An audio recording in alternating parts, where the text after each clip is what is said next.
आप सुन रहे हैं मीता गुप्ता का पॉडकास्ट भारत तथा विश्व की लोक कथाएं, जिसमें मैं आपको सुनाती हूँ हर देश और राज्यों की हिंदी कहानियाँ और व्यंग्य।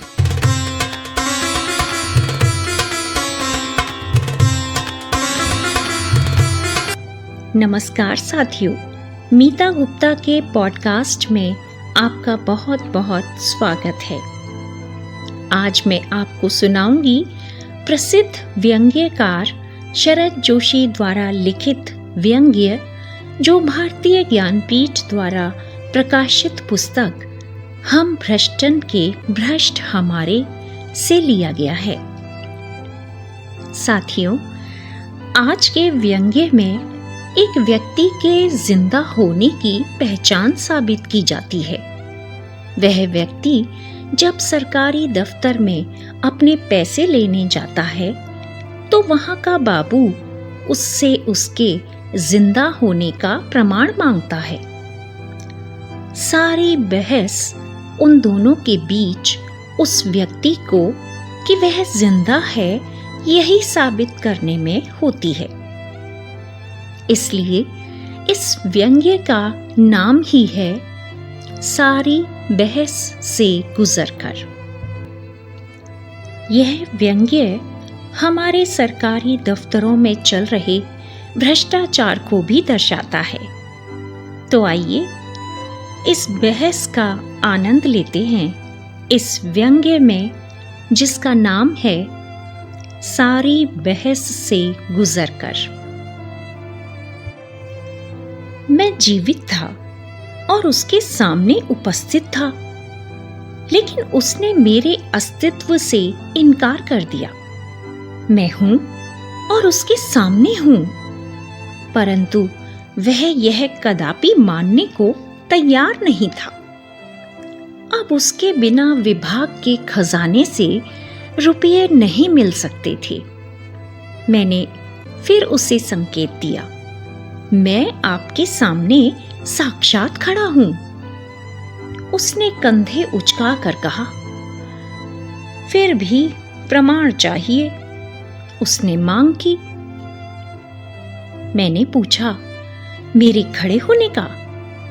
वह बोला, जी नहीं, आपके होने का। मैं क्या जानूं कि जो खड़ा है वह आप ही है। आप जीवित हैं, इस बात का प्रमाण चाहिए। मैंने पूछा, तो क्या यह अफवाह है कि मैं जिंदा हूं? हो सकता है, मुझे तो प्रमाण चाहिए। वह बोला, मैं अपनी पत्नी को ले आऊं? उसने पूछा, क्या कीजिएगा?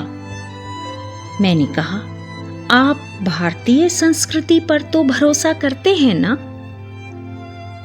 उसने उत्तर दिया, करता हूं, बशर्ते उससे दफ्तर के काम में दखल न पड़े। देखिए साहब, आप मेरी पत्नी के माथे पर बिंदी और मांग में सिंदूर पर गौर कीजिए। वह मेरे जिंदा होने का प्रमाण है। मेरे होने का इससे बढ़कर और क्या सबूत होगा कि मेरी पत्नी अभी विधवा नहीं हुई है? आश्चर्य है, उसने कहा। मैंने पूछा, किस बात का आश्चर्य? यही कि आप भी पढ़े लिखे होकर कैसी बातें करते हैं। मैंने जोर देकर कहा, अरे, भारतीय संस्कृति जिसे बोलते हैं उसके अनुसार सुहाग की बिंदी पति नामक शख्स के जीवित होने का प्रमाण है। मैंने एक ना पूछे गए प्रश्न का उत्तर सा दिया। उसने फिर पूछा, आप पति हैं? जी हां, मैंने समाधान किया। क्या प्रमाण है? उसने संदेह व्यक्त किया। मैं कसम खा सकता हूं, मेरी एक और एकमात्र पत्नी है। मैं एक शरीफ आदमी हूं। अच्छा, मैंने कहा, जी हां।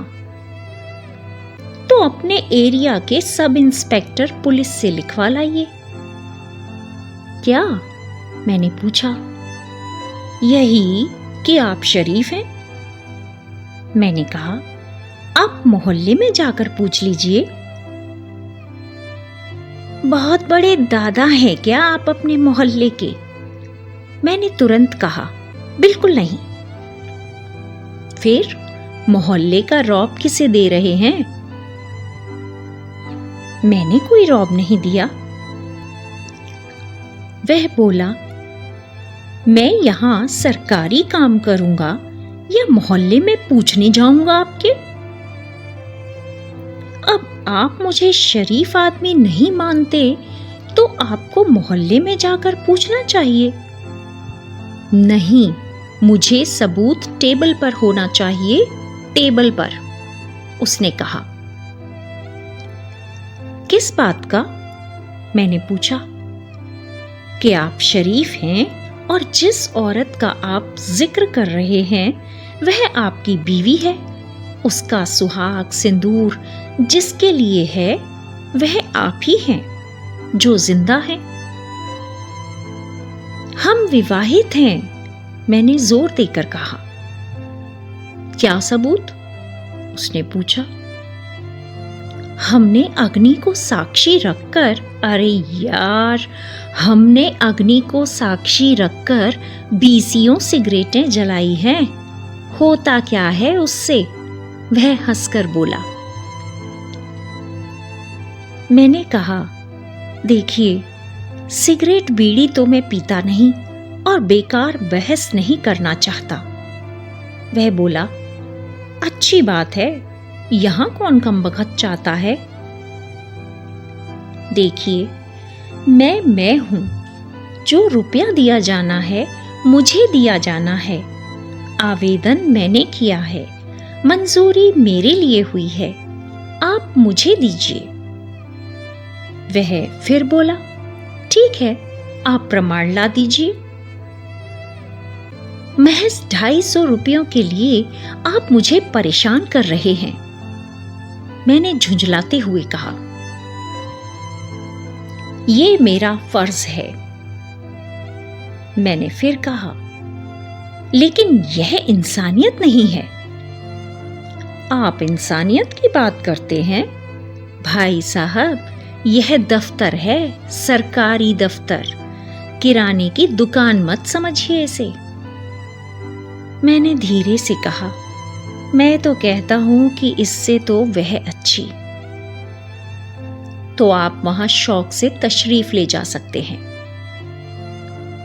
रुपया दे दीजिए, मैं चला जाऊंगा। आप प्रमाण ले आइए और रुपया ले जाइए। कुछ देर चुप्पी रही।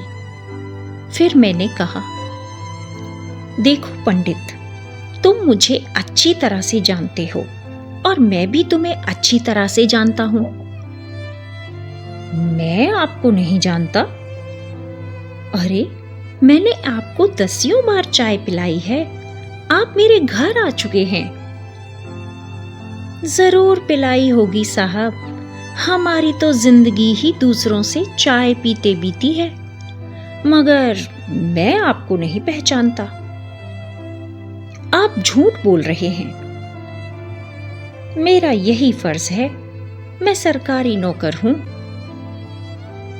सरकारी नौकर होने के अतिरिक्त भी आपके कुछ फर्ज हैं। क्या मतलब? एक शख्स को जो आपका मित्र है उसके रुपए निकलवाने में मदद करना आपका फर्ज है।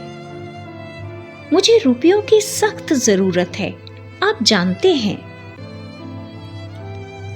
देखिए जनाब, इस कुर्सी पर बैठने के बाद हम अपने बाप को भी नहीं पहचानते।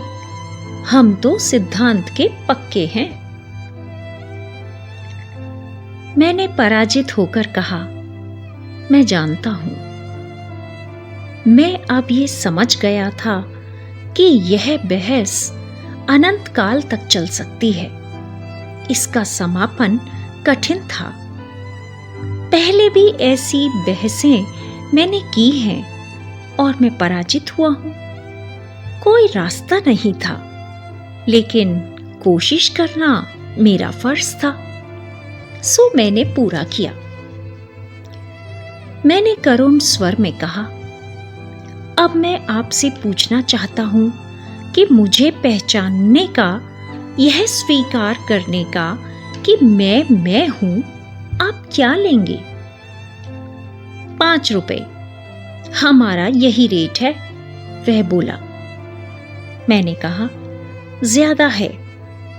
वह कहने लगा, मैं इससे कम में किसी को भी नहीं पहचानता, यह मेरा सिद्धांत है।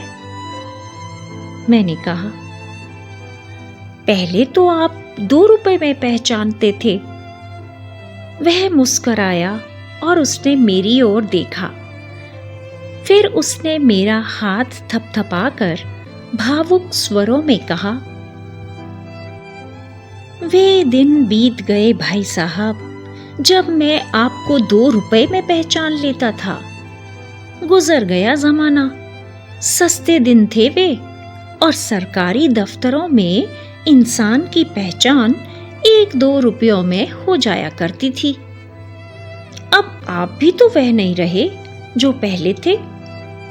अब आप बड़े आदमी हो गए हैं, आप मशहूर हैं, दुनिया आपको जानती है। कितनी खुशी की बात है। हर इंसान को प्रगति करनी चाहिए। आप पहले इस विभाग से क्या पाते थे? 20 या 25 रुपए। मगर धीरे धीरे आपने प्रगति की और आज आप यहाँ से 250 रुपया प्रति माह खींच रहे हैं। तो इधर मैंने भी प्रगति की है। मैं भी 5 रुपए से कम में किसी को नहीं पहचानता। मेरी तो यही कामना है कि आप और आगे बढ़ें, आप विभाग को और मूर्ख बनाएं और यहाँ से हजारों रुपया ड्रॉ करें, और मुझ जैसा अदना आदमी जो आप जैसे व्यक्ति को आज सिर्फ 5 रुपए में पहचान लेता है, कल 50 और 100 रुपए में पहचाने। वह यह कहकर चुप हो गया।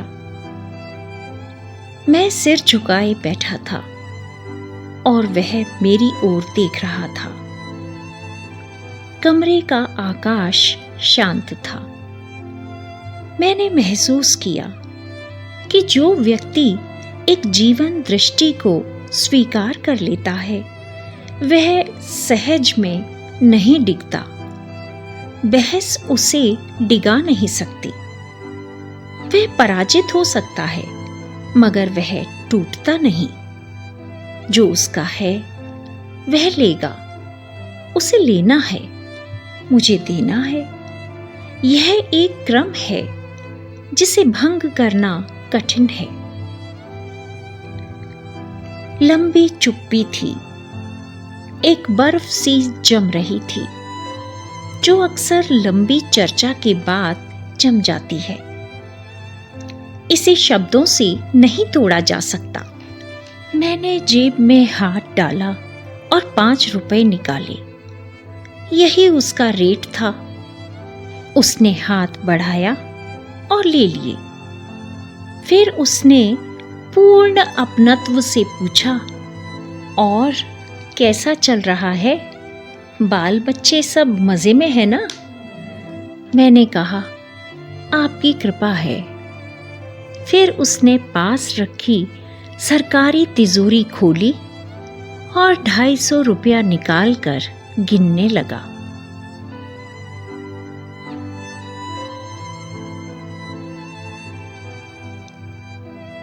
अभी आप सुन रहे थे शरद जोशी द्वारा लिखित व्यंग्य सारी बहस से गुजरकर। वाचन था मीता गुप्ता का।